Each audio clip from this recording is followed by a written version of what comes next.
ఏదైతే BRS party MLA కొత్త ప్రభాకర్ రెడ్డి గారు ఇవాళ కొత్త నాటకానికి తెరలేపుతా ఉన్నారు.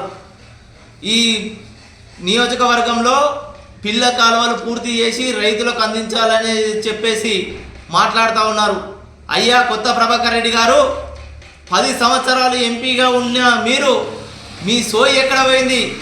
ఈ దుబ్బాక నియోజకవర్గంలో మల్లన్న సాగర్ అనే అతిపెద్ద ప్రాజెక్టు నిర్మించినా కూడా అక్కడ పక్కనున్నటువంటి హరీష్ రావు గారు కానీ అక్కడ పక్కకున్నటువంటి కేటీఆరే కానీ వాళ్ళ ప్రధానమైన కాలువలు పూర్తి చేసుకొని వాళ్ళు పిల్ల కాలువలు పూర్తి చేసుకొని వాళ్ళ పొలాలకు నీళ్ళు ఇస్తుంటే మీరు ఇక్కడ మల్లన్న సాగర్ను మన రైతులు పొలాలు తీసుకొని రైతుల భాగస్వామ్యంతో ఏర్పాటు చేస్తే దుబ్బాక నియోజకవర్గానికి పిల్ల కాలువలు తీయాలనే సోయ లేకుండా పోయిందా మీకు?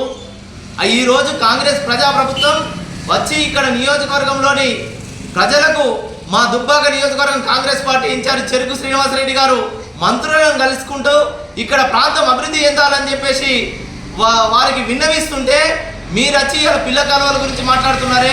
మీరు 10 సంవత్సరాలు ఎక్కడ పోయారని అడుగుతున్నా. ఈ నియోజకవర్గానికి మీరు ఏం చేశారు? ఎంపీగా ఉండి కూడా నియోజకవర్గానికి నిధులు తీసుకురాలే, కనీసం పిల్ల కాలువలు కూడా చేయాలి.